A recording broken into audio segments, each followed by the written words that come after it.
धमकाकर फैसले को पलटवाकर अब फंस गए हैं उपराष्ट्रपति जगदीप धनखड़। तो क्या सुप्रीम कोर्ट अब लगा रहा है कंटेम्प्ट ऑफ कोर्ट का मामला और क्या उपराष्ट्रपति जगदीप धनखड़ को होगी सजा? क्या है पूरा मामला? कैसे अब धनखड़ पर 6 महीने से लेकर 6 साल तक की सजा की तलवार लटक रही है, सब कुछ बताऊंगी आपको इस वीडियो में, तो आप हमारे साथ अंत तक जरूर बने रहिए। नमस्कार, मेरा नाम है प्रिया, आप देख रहे हैं पब्लिक इंट्रो। दोस्तों, देश में इस वक्त एक बहस छिड़ी हुई है, वो ये है कि संसद बड़ा या सुप्रीम कोर्ट। इसी सवाल को बार बार साबित करने की होड़ में सरकार और संसद की तरफ से जगदीप धनखड़ सामने आ रहे और अपनी मर्यादा लांघ रहे। वो भी लगातार बीते दिनों हमने देखा था कि किस तरीके से सुप्रीम कोर्ट के प्रति बदतमीजी दिखाई गई। भारतीय जनता पार्टी की तरफ से बार बार सुप्रीम कोर्ट का अपमान किया गया, कभी किरण रिजिजू तो कभी निशिकांत दुबे तो कभी उपराष्ट्रपति जगदीप धनखड़। यह सब के सब सुप्रीम कोर्ट पर बेझिझक टिप्पणी करने लगे, कहने लगे कि सुप्रीम कोर्ट अपनी पावर का गलत इस्तेमाल कर रहा है और वह सुपर संसद बना हुआ है। जगदीप धनखड़ ने तो यहां तक कह दिया कि आर्टिकल 142 को सुप्रीम कोर्ट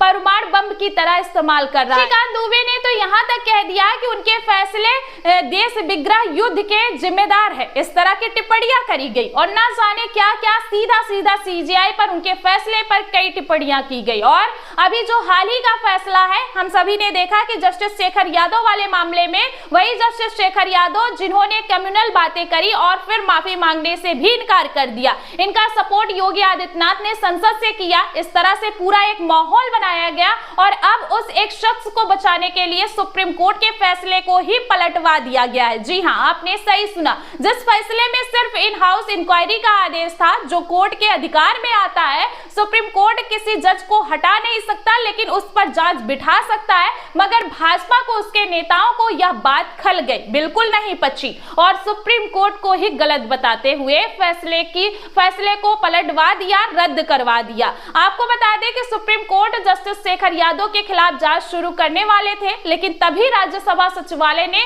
पत्र भेजकर बता दिया कि यह मामला सिर्फ संसद और राज्यसभा के दायरे में आता है। दोस्तों, जाहिर सी बात है कि सुप्रीम कोर्ट इतना बेवकूफ तो है नहीं कि उसे अपनी हदों का अंदाजा ना हो, उसको पता ना हो कि सुप्रीम कोर्ट को ये मालूम ना हो कि उसे क्या करना है क्या नहीं करना है। वो भी बखूबी जानता है कि जज के ऊपर खुद वो कार्रवाई नहीं कर सकता, उसको पद से नहीं हटा सकता, ये सारा काम संसद का होता है। लेकिन यहाँ सिर्फ जांच होनी थी और वह भी होने नहीं दिया गया। तो अब दोस्तों, इन्हीं तमाम मामलों के बाद जगदीप धनखड़ की, निशिकांत दुबे जैसे तमाम लोगों की मुश्किलें बढ़ गई है और ज्यादा बढ़ती हुई नजर आ रही है। इनके ऊपर जो है कंटेम्प्ट ऑफ कोर्ट की बात छेड़ी गई है। देखिए, खबर है सुप्रीम कोर्ट ने उपराष्ट्रपति जगदीप धनखड़ और निशिकांत दुबे को दिया तगड़ा झटका, दोनों पर लटका और मानना की तलवार। दोस्तों, केरल के एक वकील ने उपराष्ट्रपति जगदीप धनखड़ के खिलाफ अवमानना का मामला चलाने की मांग की है और बाकायदा पत्र लिखा है अटॉर्नी जनरल को। खबर में देखिए लिखा गया है कि केरल के एक वकील ने उपराष्ट्रपति जगदीप धनखड़ के खिलाफ भी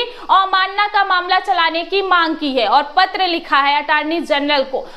हालांकि अटॉर्नी जनरल भारत सरकार द्वारा नियुक्त होते हैं दोस्तों, इसलिए इस मामले में कोई ठोस कार्रवाई होने की संभावना कम मानी जा रही है। फिर भी सुप्रीम कोर्ट के पास स्वतः संज्ञान लेने का अधिकार है। इसी तरह निशिकांत दुबे के लिए भी पत्र में अटॉर्नी जनरल से ये अनुरोध किया गया है कि वह इन पर कोर्ट की ओर से अवमानना का मामला दर्ज करें। तो आप देख रहे हैं कि अब उपराष्ट्रपति जगदीप धनखड़ की मुश्किलें काफी ज्यादा बढ़ गई है। इन पर लंबी सजा भी हो सकती है अगर मुकदमा दर्ज हो जाए और उस पर कार्रवाई हो तो। दोस्तों, जब यह सब कुछ हो रहा था तब तो सीजीआई गवाई ने भी एक गंभीर टिप्पणी की थी, सबके होश ठिकाने लगा दिए थे, ये कहते हुए कि अदालत सब देख रही है। एक मामले में सुनवाई करते हुए उन्होंने याचिकाकर्ता से कहा था कि उन पर पहले ही विधायी और कार्यकारी क्षेत्र में हस्तक्षेप करने के आरोप लग रहे हैं। ऐसे में क्या वह राज्य या केंद्र सरकार को निर्देश दे? जस्टिस गवाई के इस टिप्पणी को धनखड़ और अन्य नेताओं के बयान का जवाब माना गया था। उन्होंने ये भी साफ किया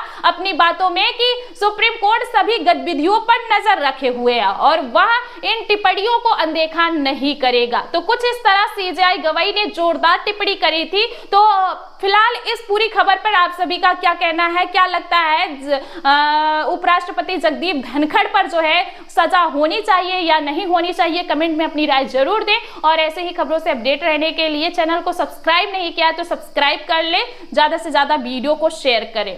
धन्यवाद।